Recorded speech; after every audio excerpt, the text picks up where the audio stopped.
Welcome to Deep Thought, the machine culture. Now, a term that I've used for the last few years because I originally picked it up from a mentor I've mentioned on different channels, Master Yao and Yamache Morris, is calling Western culture the machine culture. And the reason why he started using that term, because this is a gentleman who studied with shamans, priests, people who can go into the spirit world. And what is said is when spirits and other such entities in that world look at this world, they call it a machine world. They call it a machine culture. Now, looking at everything, it very much is a machine culture. This is why I say it's not just because we're using machines. The machines are okay. It's because we're serving the machines. Now, what do you mean? What do I mean when I say serving the machines, right? Think about something. I made I've mentioned a couple times, I'm just bothering to get a smartphone, even though I had a burner phone. I'm just getting a smartphone, right? And I pay a monthly fee, but see, most people, when they get these phones, they usually like about $800, $900, $1,000 something dollars. Or even if they inexpensive, but people usually pay a monthly fee for it, right? To pay down on it and everything. You paying for that. And then you have all sorts of gadgets in your house and everything. You have the car. You have everything. How many people are really working for themselves, or are they working to pay for the machines? Who are they really serving? Now, I know there's an argument that, you need all of this stuff, and that's cool, but think about it. Because even houses, right? Even houses, Master Yao used this as an example. You get a house.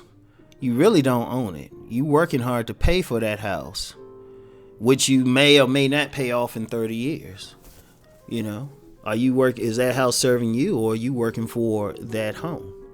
And then you actually paid more after you paid like the mortgage, interest and all of that. You actually paid more for what it's worth.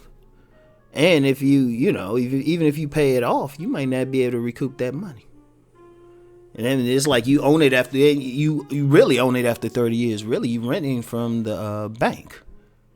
And only difference between them and maybe an apartment complex is the bank could give you 3 months. But I remember during a period where it was a little tight, you got 1 month behind, they sending letters already. they like, oh, we already started the proceedings. It's like foreclosure proceedings. I'm like, damn, it's just a month. Damn, But it's like, who you really working for? How many people out here are working to keep their cable bill paid? How many people are really working for their truck? There was a gentleman on YouTube. He says a lot. He talks a lot against paying a lot on a car note and everything, because you got some people paying $500 car notes, and then they have to pay their insurance, and then they still have to pay for gas. And if they're paying $500, that's a car that's taking up some gas. So you pay $700. So what are you really working for? Are you working for yourself? And it's like, did you need that car? Because a lot of times people paying for stuff they didn't need like that, or they could have gotten an economy car or something less expensive. Or you got people with plenty of gadgets, machines and everything. And the phone thing, that's very obvious. I mean, you got kids who don't even have jobs paying, or somebody's paying for that phone. It's like, what are we working for? We're serving the machine. It's a real life matrix. If you think about it, we're feeding the machines, or the people that control them. Even with automation, I mean, somehow or another, you're going to end up paying for it. And then it's also a machine culture in another way. It's like we're losing, and I've talked about this before, we're losing a lot of natural skills. Like I did something where I was wondering, what happens, they're talking about driverless cars. What happens when you get a generation that grows up that never had to learn how to drive or find direction or anything? We're relying on that machine. Think about it. You got a family card, and with AI, it might be able to have a conversation with you. It probably will have a conversation with you. We already got Siri. We already get, so you already got stuff that can have a conversation. We might not need it, but then how's that helping us to grow? Now, just to be clear, I'm not anti-machine. I'm not anti-gadget, anything like that. It's just a matter of perspective. The machines are all right if they were serving us. But we're serving the machines, and even something else. If you look at these machines, think about something. There was a time where you could get a car, and as long as you kept basic stuff on it, this is before it got all computers and all of that, you can keep them running forever. That's why every now and then you could see some car got a historic tag on it, still running just fine, because things were built to last. I remember when I was living at my grandmother's, right? Now, it was a new house that she had moved into, right? It was a new house. It had a refrigerator, it had everything, had a refrigerator in there. We moved in 1975, right? We moved in 1975. It was the fall of 1975. Had a refrigerator in there. We didn't have to replace that refrigerator until about 1996. Think about 1996. Now they got stuff now that you got to replace probably in 2 years. You have corporations that figure that's going to not only have this money out, this technology out, but it has a built-in obsolescence. It's built to break down after a while, or to constantly need upgrades. Like even now, if you no matter what you got on these smartphones or computers or something, you probably need a new one after a while. Because it got some stuff built in just to shut down. It's not built to last. So you constantly paying for it. In fact, two things that really move this economy, and this might be something more for the business channel, but this is deep thought, so everything matters. Two things that really move the economy is new technology and debt. I mean, people talk all this other stuff, but you think about it. People get in debt to buy this stuff, and then you got to get new technology every year. You got to upgrade that iPhone every year. And you got some people getting in line to upgrade it, and it's like, I've talked to some people. I've even talked to salespeople. When I was looking around for my smartphone, I talked to salespeople. They were like, you ain't really getting nothing new. Be some slight thing, but then people serving that machine, they worshiping at the altar. They gotta get that new thing. They gotta get that new app, or they gotta get that new piece of technology. They talking about wearables, smart wearables and stuff. Like eyeglasses and clothing and everything. People gonna have to get it. I'm like, well, wait a minute. What are you serving? Are you serving yourself, or is it serving you? Now, I can understand if you need it for practical reasons,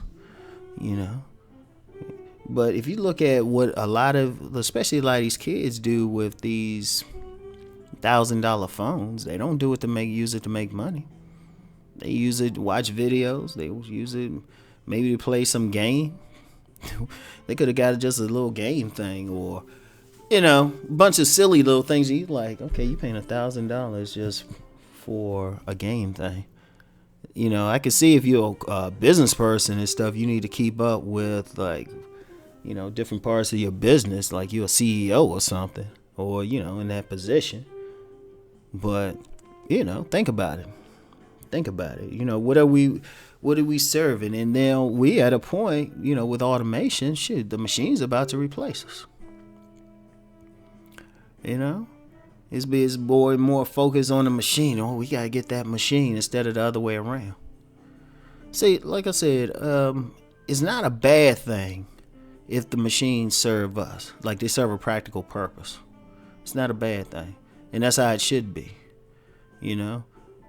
That's how it should be. But the infamous they don't really want to allow that. They gotta still make money, and they want to take away. You know what? They want to get to the point you just gonna keep spending money. And it's gonna take away your spirit little by little. So, you know what? I just want to throw that out today. Like I said, all of them, all my stuff don't have to be 20 minutes and everything, but something to think about.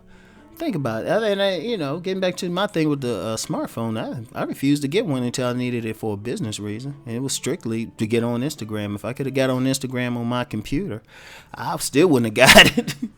I would have been like, hey, I'm good here.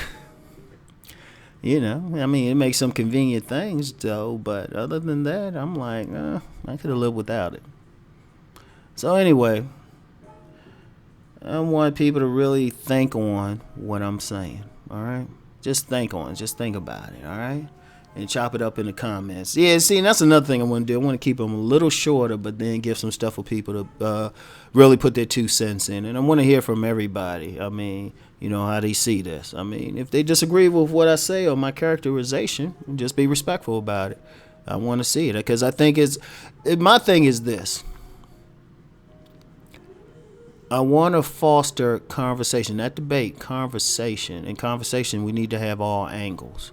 So we need to think about where we're going. Is this a machine culture? Or is this just some people who just a little bit more natural, don't like relying on machines, just talking? I'm serious. Just share your viewpoint. Share your viewpoint. If you think, hey, the machines are great, wonderful, share that. Just be, just give me a few sentences on it. Anyway, like I said,